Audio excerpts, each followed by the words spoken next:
Hi lovelies, it's Jo from Angels and Ancestors, and darlings, I have a brand new oracle deck. Now this is the Oracle of the Seven Energies. It is a brand new. It was published yesterday, the 4th of August. Today is the 5th. It's in the evening. I've been busting a gut all day to get my hands on this. I did take the cellophane off to have a quick peek, but I haven't even looked at the book yet, so I don't know what it's like. So darlings, we're going to do a bit of a reveal, and we're going to see what you think. I have just seen a few pictures online. I haven't actually seen the cards themselves. I don't know the feel of them or anything. So when I took the cellophane off, this is a lovely box. It really is a nice box, and it has a magnetic clip to it. And inside the box, look at this, and it says, isn't this a beautiful message? It says, co-create your most beautiful and meaningful manifestations. And if you're wondering who this is about, who this is from Colette Reid. Now, I've been watching her for a few weeks now, and I really love her energy, and I was going to go for one of her other oracle decks, but when I saw this was coming out, I was drawn to this straight away. And it's illuminated, and I think that says Jenna Delagrottaglin.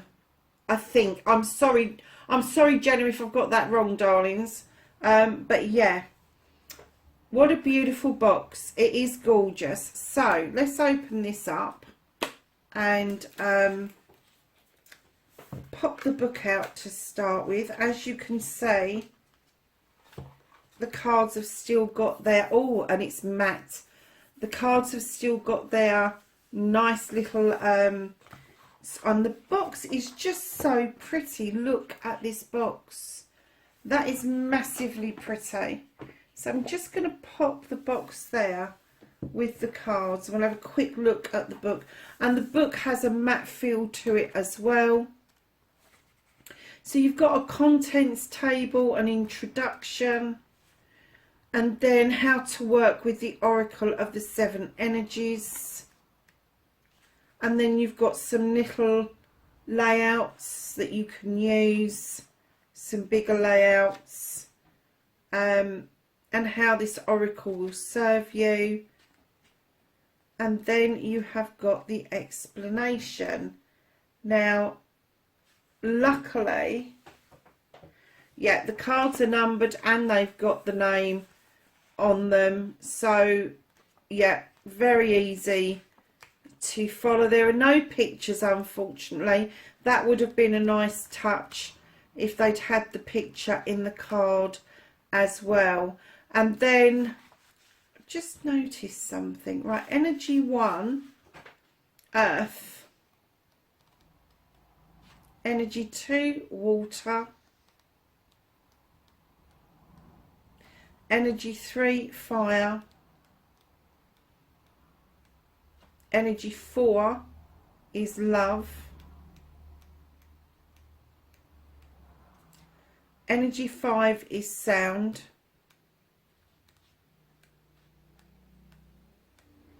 Energy 6 is light.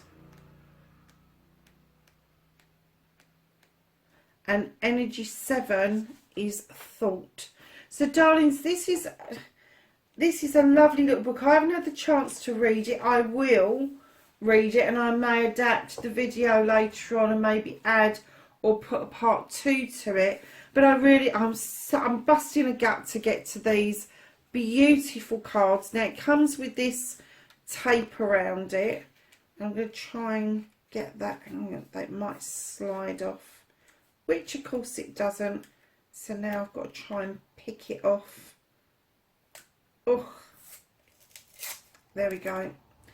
Broken the seal. Let's put that to one side. And what you see right at the back is the same as inside the box, a little bit paler, and then you have these beautiful rainbow colours on the back of the cards right the way through. Very nice, even though that they are matte, they are sliding beautifully, and they are gorgeous in their colours. So let's go through these. We have number 1, which is Earth Magic. I think that's gorgeous. Number 2 is Root of Abundance. Number 3 is Time Machine. Number 4 is Great and Full. When I saw that, I thought, how clever is that, to be great and full. And then we have Body and Soul. It is what it is. And then you have a Deep Breath. I don't know if you can see that, but there's I think it's a Buddha face just slightly embossed into that card. I'm not going to go much further over than that. So number 8 is Into Me I See. Isn't that beautiful? The illustrations on this are incredible. They really are. The Rose's Kiss. They are just stunning cards. They really are. So then we have Close Encounters. In Perfect Harmony.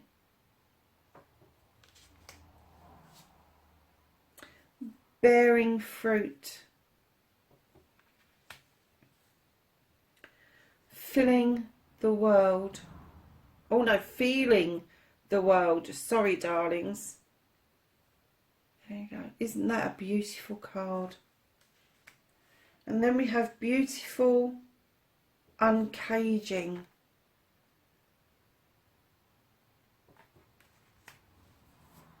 I think this is particularly clever as well. A Powerful Move. Can you see that? It's a chess set on the planet. And a key in a lock. And then we have the Royal You. And what we're going to do in a minute, when I've gone through the deck, I will put them back together, give them a good shuffle, and we'll pick out 2 or 3 cards that we can go to the meanings of them. The Storyteller. The Power of Purpose.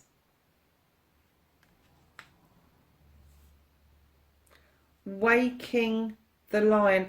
I think it's so relevant. It's the 5th of August and we've got the Lion's Gate opening fully on the 8th. So yeah, the Waking the Lion.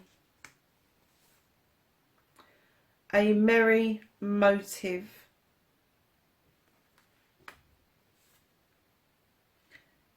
Exposed and Revealed. Isn't that pretty? Tender Embrace. My mum would have loved that. She loved elephants. That would have been one of her favourite ones in the deck. Healing the Heart. And do you know, I really love that they've used a male body to depict this, because very often we automatically assume it's just women that end up with broken hearts, and it isn't. And then we have Let It Go. And there's 2 little birds that have got some threads there, and it's saying let it go. Wow. Birds of a Feather. Great Big Love. The Grand Symphony.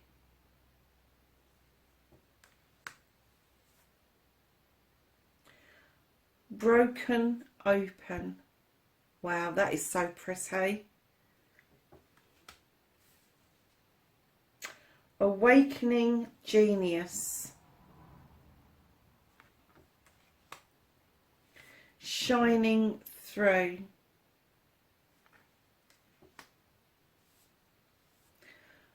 Call of the Muse. Isn't that pretty? Any little girl that does dancing would adore this card, wouldn't they? Quietening the Mind,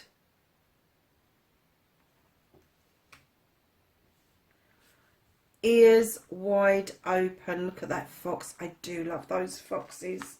They're so incredibly pretty. Opening to Discovery.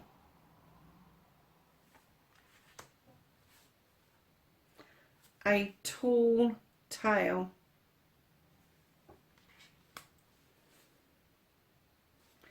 Seeing Beyond.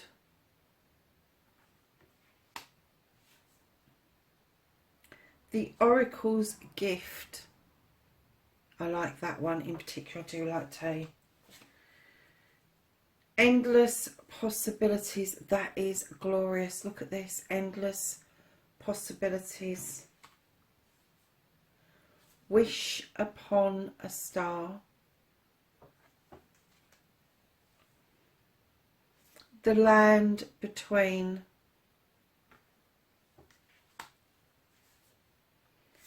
A Higher View. Smoke and Mirrors. That's very relevant in the way that I use smoke to do clearings and clear the way, and then I use mirrors to do reflection and manifestation. Wow. Spirit of Gratitude. These are just amazing cards. Divine Matrix. I had to look at that twice. Beyond the Ordinary.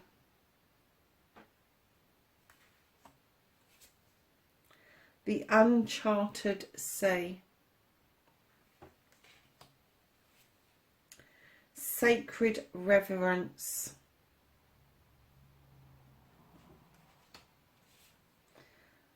A Burst of Magic. These are so incredibly... Oh, wow. Willing Release. Do you know something? I've got such affinity to this particular card because I love dandelions. I always have. And I think it's such a shame that they are depicted as a weed and not a flower to be treasured. And I love the dandelion seeds as well, because I always think of those as either a thought or a piece of magic that leaves us to go and germinate elsewhere. They're the seeds that we sow. So lovelies, that's the deck. I hope you enjoyed the unveiling bit. Now I'm going to try and put them back together without scratching them. And we're just going to select a few after I've given them a bit of a shuffle. And then we're going to have a read from the book.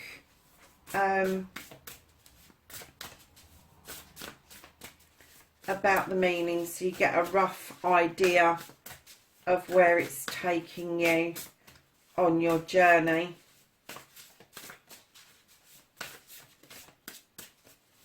And I will read the book because it does sound like it's a little bit of a different deck. And if I do feel that there needs to be a part 2, I will happily do the part 2 along with experimenting with the layouts that Colette recommends for this.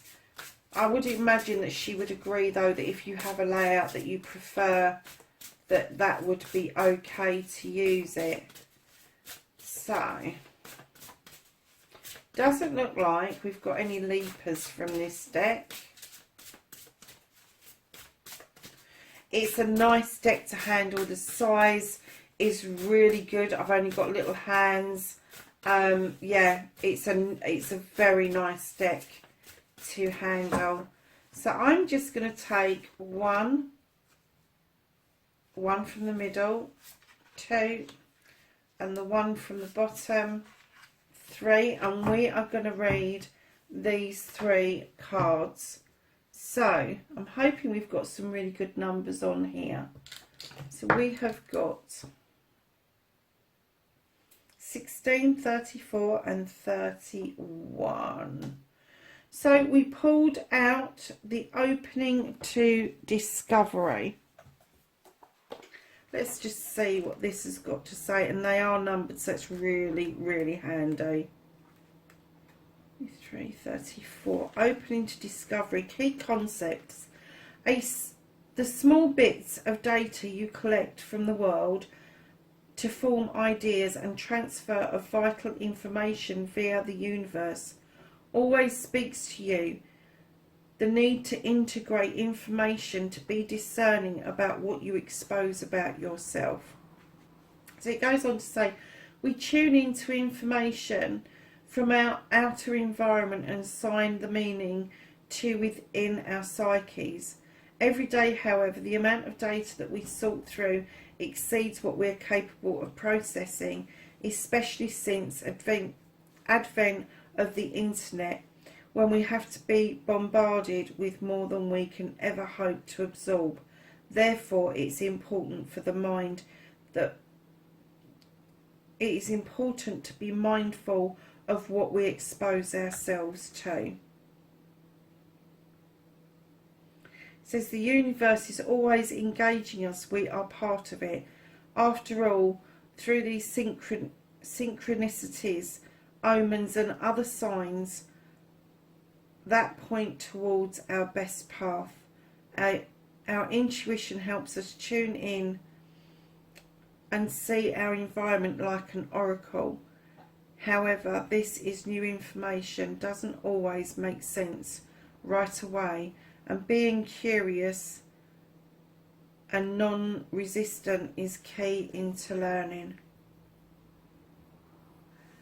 So the last bit says, today we are open to receiving important information that may come from an unusual source.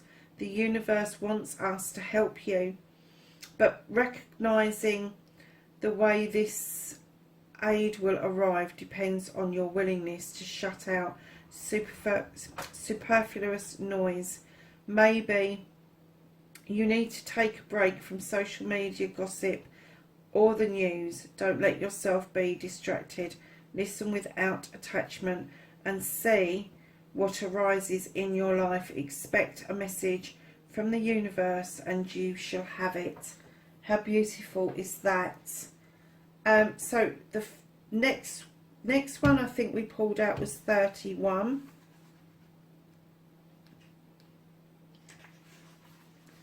And this says key concepts, creative expression, being in the flow of creativity, tuning into inspiration, allowing creativity without self-conscious, writing a journal as a means of connection. When you feel the call of the muse, you are being invited to create, to be an artist, choreographing your life, serving on behalf of the great artist, the divine source. While we process feels intensely personal, your ego and self-identification are ironically the most unnecessary part of the equation. Today your muse is calling you to be a channel. Allow this creative energy to flow through you. The energy of emotion is waiting to be given a voice, a name, a shape, or a colour. Journal. Finish that writing project. Start something new. Paint, sing, dance. And don't worry where any of it lands. It has its own plans for you. Your muse knows where this is all meant to go for you. The big magic is in the experiencing of answering the call. They are so beautiful, aren't they? So number 16 was the other one we pulled. And it says the royal you. I don't know if you can see how beautiful that card actually is. It is gorgeous. And of course 16 adds up to a 7. So sovereignty, responsibility, self-confidence, self-rule, ownership of your feelings and actions, quiet sense of empowerment, being self-aware, not allowing outside influences of alignment with your truth. And it says, do you know what it means to express personal sovereignty in your life? It's about how you hold your inner sense of worth and integrity, secure your belief that you have a unique purpose. It is about feeling comfortable in your own skin and knowing who you are, and that nothing outside can challenge your authentic self. The hard-won seat of awareness that you have earned. So it says challenges in your life at this time, no matter how large or small, must be met with a measure of response. If your life sends you a challenge, can you speak up and set your boundaries with grace and surety? Calm, intelligent leadership is called for now. Sovereigns know when to plan their battles, so stay out of an unnecessary skirmishes and strategically wield your power. Now is the time to lead from the heart, your authenticity and integrity. Hold your head high and know your worth. That is the mark of a true sovereign. So let me just go back to the beginning of the book, where it says that there's the book, the contents, there's the introduction, which is so long, darlings, that I'm not going to have time to do that. It's got the themes of the decks. Let's just go through the themes, and they're just in the book like this here. And this says, Energy 1, Red, Earth, money, family, inherited traits, survival, primitive instincts, security, stability, and the material world. Energy 2, Orange, Water, connection, sexuality, intimacy, birthing, desire, pleasure, feelings, and fluidity. Energy 3, Yellow, Fire, personal power, will, assertiveness, action, vitality, movement, individuation, and extreme states, joy, anger, transformation. Energy 4, Green, which is love, compassion, love, community, forgiveness, unconditional acceptance, inner peace and wholeness. Energy 5, Sky Blue, sound, communication, creativity, listening, being heard, writing, ideas of sharing and vibration. Energy 6, the purple light. Oh, that's beautiful. Intuition, vision, imagination, knowing, perception, and mental states.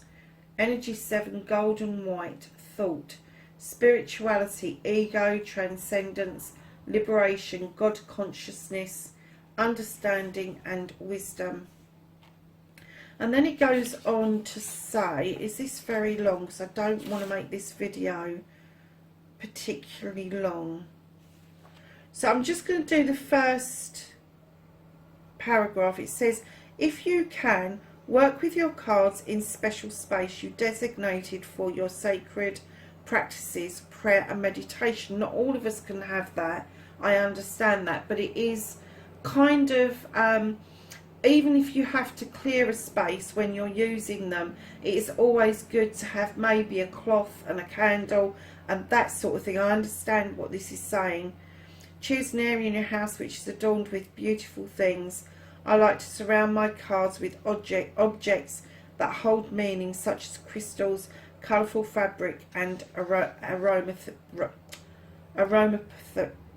aromatherapy oil.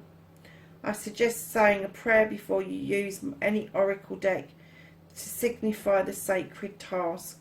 Now, a lot of us do pray, a lot of us don't pray.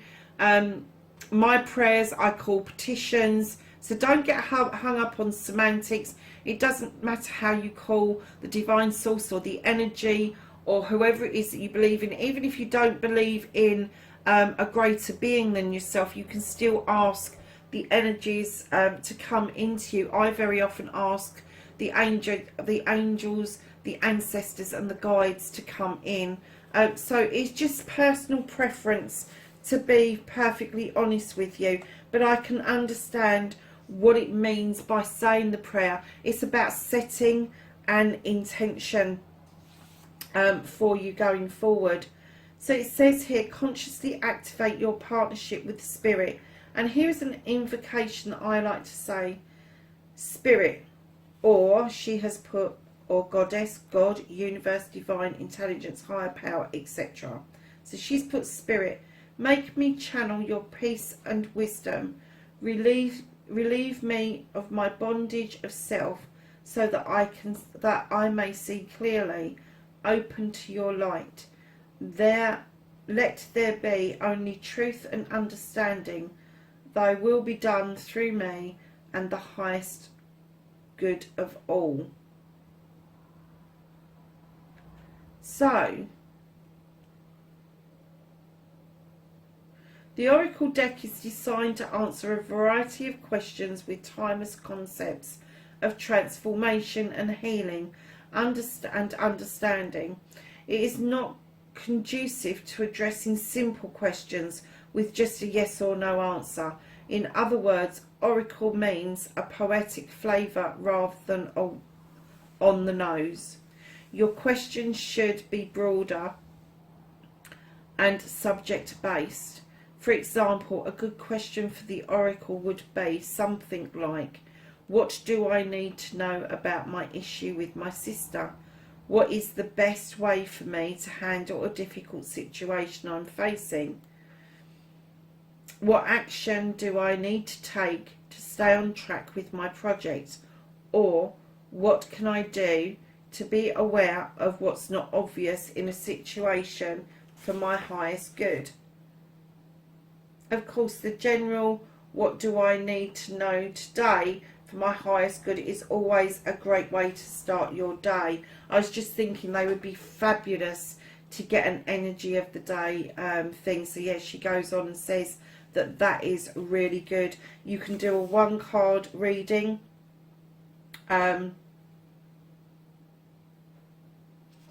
Which is your daily reading. There is a 2 card reading. The first card you pull is called the anchor card because it's like dropping an anchor onto the subject and then looking around. This gives you the focus of your question. The second card elaborates on the situation described in the first card. So then you go on to a 3 reading card. Card 1, where you are and what the environment presents to you, what your experience as a result of the first card, and then number 3 is what will result from your experience from the first 2 cards. And then you've got the energy saving crescent. Now I'm not going to go through this right now because I want to read through the book properly, and I think I'm going to come back and I'm going to share with you how to do this crescent in a second part. So this will be, I will put this up for Friday night. It's Wednesday at the moment, and then I will do a second part for next week. But there is definitely beautiful deck to be working with. It really is. So there you have it, darlings. That is the new Oracle deck from Colette Baron Reid. And there's your beautiful box. Thanks for listening, lovelies, and I will catch you in your next reading. Be safe for now. Bye bye.